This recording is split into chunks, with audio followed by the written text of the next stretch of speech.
श्रीशनैश्चरस्तोत्रम् ध्यात्वा सरस्वतीं देवीं गणनाथं विनायकम्। राजा दशरथः स्तोत्रम् सौरेरिदमथाकरोत्। दशरथ उवाच नमः कृष्णाय नीलाय सितिकण्ठनिभाय च। नमो नीलमयूखाय नीलोत्पलनिभाय च। नमो निर्मांसदेहाय दीर्घसंश्रुजटाय च।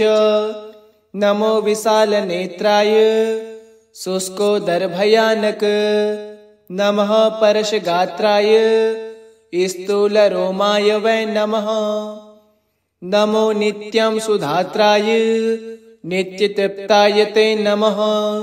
नमः कालाग्निरूपाय कुतान्तक नमोऽस्तु ते। नमस्ते कोटिराक्षाय दुर्निरीक्षाय वै नमः। नमो घोराय रौद्राय भीषणाय करालिने। नमस्ते सर्वभक्षाय वलिमुख नमोऽस्तु ते। सूर्यपुत्र नमस्तेस्तु भास्करे भवदायक। अधोदृष्टे नमस्तुभ्यं वपुः श्याम नमोऽस्तु ते। नमो मन्दगते तुभ्यं निस्त्रिंसाय नमो नमः। तपसा दग्धदेहाय नित्ययोगरताय च। नमस्ते ज्ञाननेत्राय काश्यपात्मजसूनवे। तुष्टो ददासि वैराज्यं रुष्टो हर्षितक्षणात्। देवासुरमनुष्याश्च पशुपक्षी सरीसर्पः तव्या विलोकिताः सौरे दैन्यमासु व्रजन्ति च। ब्रह्मा शक्रो यमश्चैव ऋषयः सप्ततारकाः राजभ्रष्टाश्च ते सर्वे तव दृष्ट्या विलोकिताः। देशानगरग्रामस्य दीपाश्च वाद्रयस्तथा रौद्रदृष्टाः तु ये दृष्टाः क्षयं गच्छन्ति तत्क्षणात्। प्रसादं कुरु मे शौरे वरार्थेऽहं तवाश्रितः। शौरे शमवाप्राधं सर्वभूतहिताय च। ध्यात्वा सरस्वतीं देवीं गणनाथं विनायकम्। राजा दशरथः स्तोत्रम् सौरेरिदमथाकरोत्। दशरथ उवाच नमः कृष्णाय नीलाय सितिकण्ठनिभाय च। नमो नीलमयूखाय नीलोत्पलनिभाय च। नमो निर्मांसदेहाय दीर्घसंश्रुजटाय च। नमो विशालनेत्राय शुष्कोदरभयानक। नमः परशगात्राय स्थूलरोमाय वै नमः। नमो नित्यं सुधात्राय नित्यतृप्ताय ते नमः। नमः कालाग्निरूपाय कुतान्तक नमोऽस्तु ते। नमस्ते कोटिराक्षाय दुर्निरीक्षाय वै नमः। नमो घोराय रौद्राय भीषणाय करालिने। नमस्ते सर्वभक्षाय वलिमुख नमोऽस्तु ते। सूर्यपुत्र नमस्तेस्तु भास्करे भवदायक।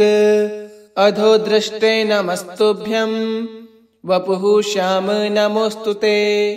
नमो मन्दगते तुभ्यं निस्त्रिंसाय नमो नमः। तपसा दग्धदेहाय नित्ययोगरताय च। नमस्ते ज्ञाननेत्राय काश्यपात्मजसूनवे। तुष्टो ददासि वैराज्यं रुष्टो हर्षितक्षणात्।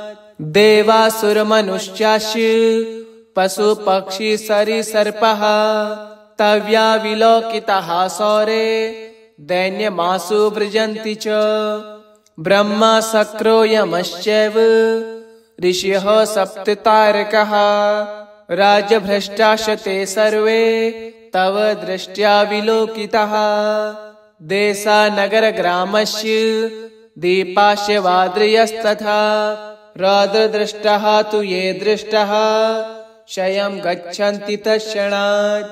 प्रसादं कुरु मे शौरे वरार्थे हम तवाश्रितः शौरे शमवाप्राधं सर्वभूतहिताय च ध्यात्वा सरस्वतीं देवीं गणनाथं विनायकं राजा दशरथः स्तोत्रं शौरेरिदं थाकरोत्। दशरथ उवाच नमः कृष्णाय नीलाय सितिकण्ठनिभाय च नमो नीलमयूखाय नीलोत्पलनिभाय च नमो निर्मांसदेहाय दीर्घशंश्रुजटाय च नमो विशालनेत्राय शुष्कोदरभयानक नमः परशगात्राय स्थूलरोमाय वै नमः नमो नित्यं सुधात्राय नित्यतृप्ताय ते नमः नमः कालाग्निरूपाय कुतान्तक नमोऽस्तु ते नमस्ते कोटिराक्षाय दुर्निरीक्षाय वै नमः नमो घोराय रौद्राय भीषणाय करालिने नमस्ते सर्वभक्षाय वलिमुख नमोऽस्तु ते सूर्यपुत्र नमस्तेस्तु भास्करे भवदायक अधोदृष्टे नमस्तुभ्यं वपुः श्याम नमोऽस्तु ते नमो मन्दगते तुभ्यं निस्त्रिंसाय नमो नमः तपसा दग्धदेहाय नित्ययोगरताय च नमस्ते ज्ञाननेत्राय काश्यपात्मजसूनवे तुष्टो ददासि वैराज्यं रुष्टो हर्षितक्षणात् देवासुरमनुष्याश्च पशुपक्षिसरीसर्पः तव्या विलोकिताः शौरे दैन्यमासु व्रजन्ति च ब्रह्मा शक्रो यमश्चैव ऋषयः सप्ततारकाः राजभ्रष्टाश्च ते सर्वे तव दृष्ट्या विलोकिताः देशानगरग्रामस्य दीपाश्च वाद्रयस्तथा रौद्रदृष्टाः तु ये दृष्टाः क्षयं गच्छन्ति तत्क्षणात् प्रसादं कुरु मे शौरे वरार्थे हम तवाश्रितः शौरे शमवाप्राधं सर्वभूतहिताय च ध्यात्वा सरस्वतीं देवीं गणनाथं विनायकं राजा दशरथः स्तोत्रं शौरेरिदं थाकरोत्। दशरथ उवाच नमः कृष्णाय नीलाय सितिकण्ठनिभाय च नमो नीलमयूखाय नीलोत्पलनिभाय च नमो निर्मांसदेहाय दीर्घशंश्रुजटाय च नमो विशालनेत्राय शुष्कोदरभयानक नमः परशगात्राय स्थूलरोमाय वै नमः नमो नित्यं सुधात्राय नित्यतृप्ताय ते नमः नमः कालाग्निरूपाय कुतान्तक नमोऽस्तु ते नमस्ते कोटिराक्षाय दुर्निरीक्षाय वै नमः नमो घोराय रौद्राय भीषणाय करालिने नमस्ते सर्वभक्षाय वलिमुख नमोऽस्तु ते सूर्यपुत्र नमस्तेस्तु भास्करे भवदायक अधोदृष्टे नमस्तुभ्यं वपुः श्याम नमोऽस्तु ते नमो मन्दगते तुभ्यं निस्त्रिंसाय नमो नमः तपसा दग्धदेहाय नित्ययोगरताय च नमस्ते ज्ञाननेत्राय काश्यपात्मजसूनवे तुष्टो ददासि वैराज्यं रुष्टो हर्षितक्षणात् देवासुरमनुष्याश्च पशुपक्षिसरीसर्पः तव्या विलोकिताः शौरे दैन्यमासु व्रजन्ति च ब्रह्मा शक्रो यमश्चैव ऋषयः सप्ततारकाः राजभ्रष्टाश्च ते सर्वे तव दृष्ट्या विलोकिताः देशानगरग्रामस्य दीपाश्यवाद्रियस्तथा रौद्रदृष्टः तु ये दृष्टः क्षयं गच्छन्ति तत्क्षणात् प्रसादं कुरु मे शौरे वरार्थे हम तवाश्रितः सौरे शमवाप्राधं सर्वभूतहिताय च ध्यात्वा सरस्वतीं देवीं गणनाथं विनायकं राजा दशरथः स्तोत्रं सौरेरीदं थाकरोत् दशरथ उवाच नमः कृष्णाय नीलाय सितिकण्ठनिभाय च नमो नीलमयूखाय नीलोत्पलनिभाय च नमो निर्मांसदेहाय दीर्घसंश्रुजटाय च नमो विशालनेत्राय शुष्कोदरभयानक नमः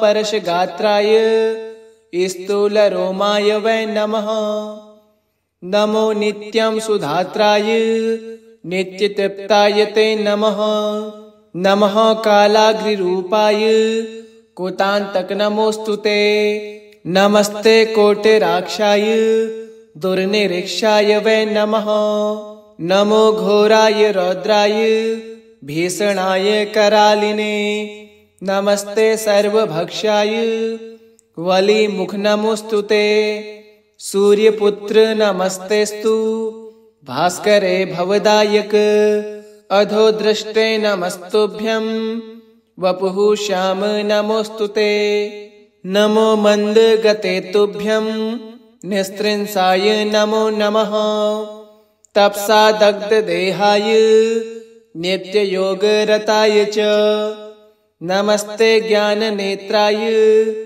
काश्यपात्मजसूनवे तुष्टो ददासि वैराज्यं रुष्टो हर्षितक्षणात् देवासुरमनुष्याश्च पशुपक्षी सरीसर्पः तव्या विलोकिताः सौरे दैन्यमासु व्रजन्ति च ब्रह्मा शक्रो यमश्चैव ऋषयः सप्ततारकाः राजभ्रष्टाश्च ते सर्वे तव दृष्ट्या विलोकिताः देशानगरग्रामस्य दीपाश्च वाद्रियस्तथा रौद्रदृष्टः तु ये दृष्टः क्षयं गच्छन्ति तत्क्षणात् प्रसादं कुरु मे शौरे वरार्थे हम तवाश्रितः सौरे शमवाप्राधं सर्वभूतहिताय च ध्यात्वा सरस्वतीं देवीं गणनाथं विनायकं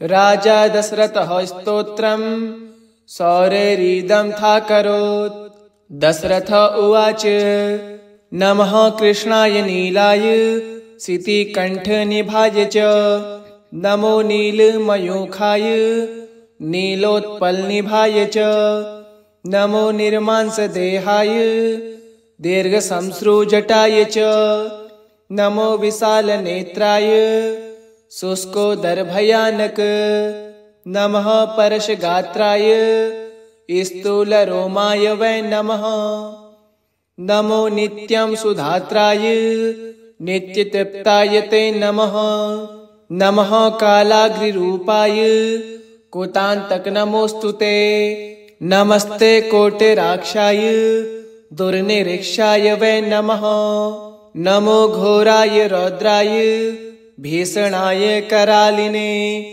नमस्ते सर्वभक्षाय वलिमुख नमोऽस्तु ते सूर्यपुत्र नमस्तेस्तु भास्करे भवदायक अधोदृष्टे नमस्तुभ्यं वपुः श्याम नमोऽस्तु ते नमो मन्दगते तुभ्यं निस्त्रिंसाय नमो नमः तपसा दग्धदेहाय नित्ययोगरताय च नमस्ते ज्ञाननेत्राय काश्यपात्मजसूनवे तुष्टो ददासि वैराज्यं रुष्टो हर्षितक्षणात् देवासुरमनुष्याश्च पशुपक्षी सरीसर्पः तव्या विलोकिताः सौरे दैन्यमासु व्रजन्ति च ब्रह्मा शक्रो यमश्चैव ऋषयः सप्ततारकाः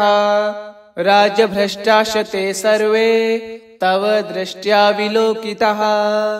देशानगरग्रामस्य दीपाश्च वाद्रियस्तथा रौद्रदृष्टाः तु ये दृष्टाः क्षयं गच्छन्ति तत्क्षणात्। प्रसादं कुरु मे शौरे वरार्थेऽहं तवाश्रितः। शौरे शमवाप्राधं सर्वभूतहिताय च।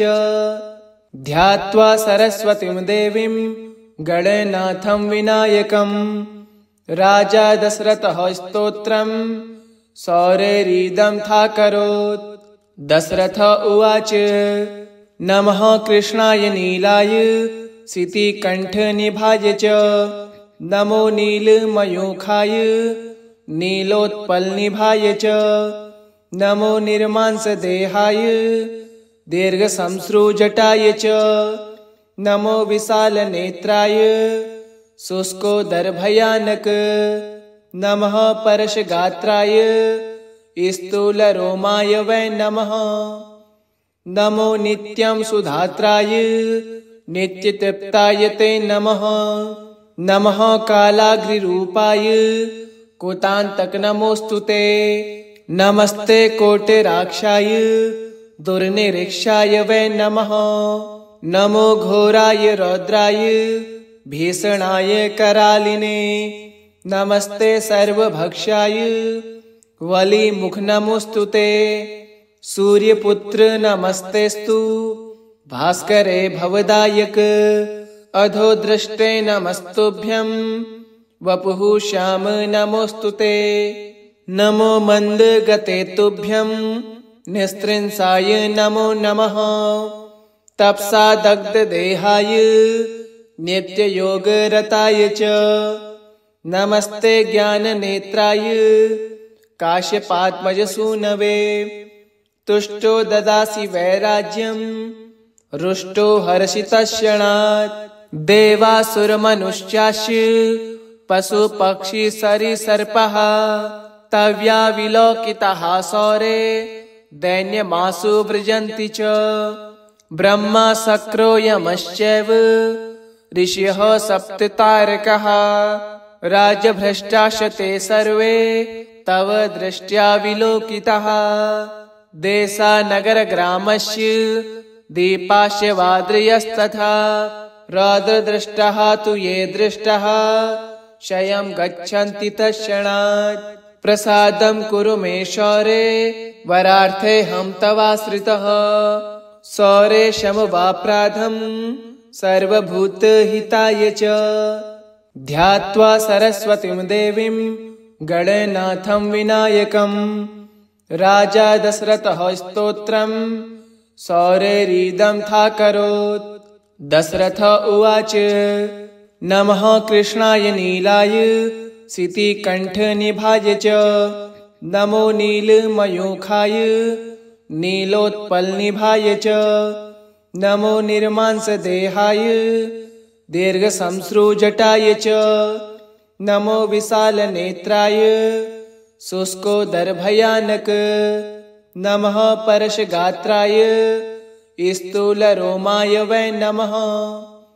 नमो नित्यं सुधात्राय नित्यतृप्ताय ते नमः। नमः कालाग्निरूपाय कुतान्तक नमोऽस्तु ते। नमस्ते कोटिराक्षाय दुर्निरीक्षाय वै नमः। नमो घोराय रौद्राय भीषणाय करालिने। नमस्ते सर्वभक्षाय वलिमुख नमोऽस्तु ते। सूर्यपुत्र नमस्तेस्तु भास्करे भवदायक। अधोदृष्टे नमस्तुभ्यं वपुः श्याम नमोऽस्तु ते। नमो मन्दगते तुभ्यं निस्त्रिंसाय नमो नमः। तपसा दग्धदेहाय नित्ययोगरताय च। नमस्ते ज्ञाननेत्राय काश्यपात्मजसूनवे। तुष्टो ददासि वैराज्यं रुष्टो हर्षितक्षणात्। देवासुरमनुष्याश्च पशुपक्षिसरीसर्पाः तव्या विलोकिताः शौरे दैन्यमासु व्रजन्ति च। ब्रह्मा शक्रो यमश्चैव ऋषयः सप्ततारकाः राजभ्रष्टाश्च सर्वे तव दृष्ट्या विलोकिताः। देशानगरग्रामस्य दीपाश्च वाद्रयस्तथा रौद्रदृष्टाः तु ये दृष्टाः क्षयं गच्छन्ति तत्क्षणात्। प्रसादं कुरु मे शौरे वरार्थेऽहं तवाश्रितः। शौरे शमवाप्राधं सर्वभूतहिताय च। ध्यात्वा सरस्वतीं देवीं गणनाथं विनायकं राजा दशरथः स्तोत्रं शौरेरिदं थाकरोत्। दशरथ उवाच नमः कृष्णाय नीलाय शितिकण्ठनिभाय च। नमो नीलमयूखाय नीलोत्पलनिभाय च। नमो निर्मांसदेहाय दीर्घसंश्रुजटाय च। नमो विशालनेत्राय शुष्कोदरभयानक। नमः परशगात्राय स्थूलरोमाय वै नमः। नमो नित्यं सुधात्राय नित्यतृप्ताय ते नमः। नमः कालाग्निरूपाय कुतान्तक नमोऽस्तु ते। नमस्ते कोटिराक्षाय दुर्निरीक्षाय वै नमः। नमो घोराय रौद्राय भीषणाय करालिने। नमस्ते सर्वभक्षाय वलिमुख नमोऽस्तु ते। सूर्यपुत्र नमस्तेस्तु भास्करे भवदायक। अधोदृष्टे नमस्तुभ्यं वपुः श्याम नमोऽस्तु ते। नमो मन्दगते तुभ्यं निस्त्रिंसाय नमो नमः। तपसा दग्धदेहाय नित्ययोगरताय च। नमस्ते ज्ञाननेत्राय काश्यपात्मजसूनवे। तुष्टो ददासि वैराज्यं रुष्टो हर्षितक्षणात्। देवासुरमनुष्याश्च पशुपक्षिसरीसर्पाः तव्या विलोकिताः शौरे दैन्यमासु व्रजन्ति च। ब्रह्मा शक्रो यमश्चैव ऋषयः सप्ततारकाः राजभ्रष्टाश्च सर्वे तव दृष्ट्या विलोकिताः। देशानगरग्रामस्य दीपाश्च वाद्रयस्तथा रौद्रदृष्टाः तु ये दृष्टाः क्षयं गच्छन्ति तत्क्षणात्। प्रसादं कुरु मे शौरे वरार्थेऽहं तवाश्रितः। शौरे शमवाप्राधं सर्वभूतहिताय च। ध्यात्वा सरस्वतीं देवीं गणनाथं विनायकं राजा दशरथः स्तोत्रं शौरेरिदं थाकरोत्। दशरथ उवाच नमः कृष्णाय नीलाय शितिकण्ठनिभाय च। नमो नीलमयूखाय नीलोत्पलनिभाय च। नमो निर्मांसदेहाय दीर्घसंश्रुजटाय च। नमो विशालनेत्राय शुष्कोदरभयानक। नमः परशगात्राय स्थूलरोमाय वै नमः। नमो नित्यं सुधात्राय नित्यतृप्ताय ते नमः। नमः कालाग्निरूपाय कुतान्तक नमोऽस्तु ते। नमस्ते कोटिराक्षाय दुर्निरीक्षाय वै नमः। नमो घोराय रौद्राय भीषणाय करालिने। नमस्ते सर्वभक्षाय वलिमुख नमोऽस्तु ते। सूर्यपुत्र नमस्तेस्तु भास्करे भवदायक। अधोदृष्टे नमस्तुभ्यं वपुः श्याम नमोऽस्तु ते। नमो मन्दगते तुभ्यं निस्त्रिंसाय नमो नमः। तपसा दग्धदेहाय नित्ययोगरताय च। नमस्ते ज्ञाननेत्राय काश्यपात्मजसूनवे। तुष्टो ददासि वैराज्यं रुष्टो हर्षितक्षणात्। देवासुरमनुष्याश्च पशुपक्षी सरीसर्पः तव्या विलोकिताः सौरे दैन्यमासु व्रजन्ति च। ब्रह्मा शक्रो यमश्चैव ऋषयः सप्ततारकाः राजभ्रष्टाश्च ते सर्वे तव दृष्ट्या विलोकिताः।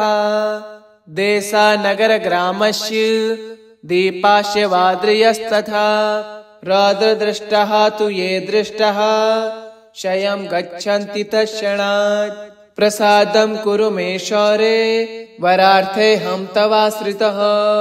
शौरे शमवाप्राधं सर्वभूतहिताय च।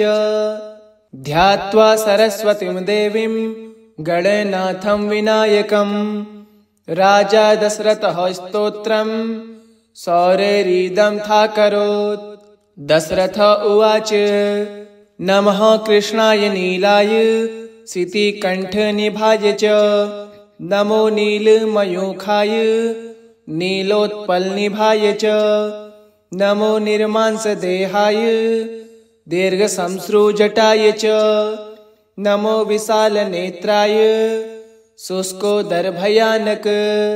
नमः परशगात्राय स्थूलरोमाय वै नमः।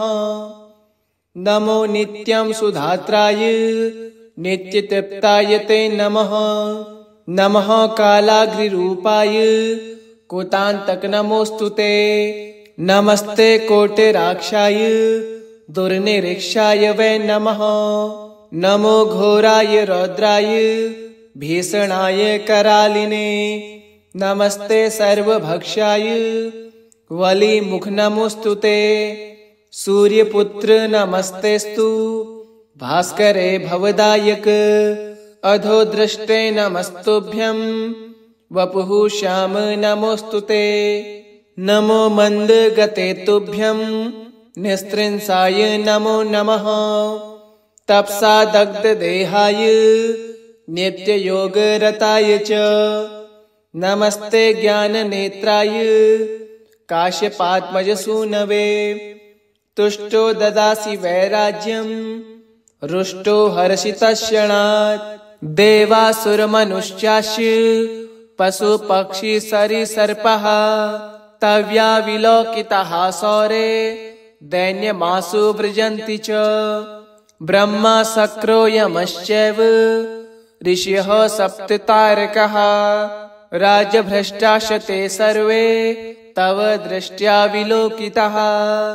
देशानगरग्रामस्य दीपाश्च वाद्रयस्तथा रौद्रदृष्टाः तु ये दृष्टाः क्षयं गच्छन्ति तत्क्षणात्। प्रसादं कुरु मे शौरे वरार्थेऽहं तवाश्रितः। शौरे शमवाप्राधं सर्वभूतहिताय च।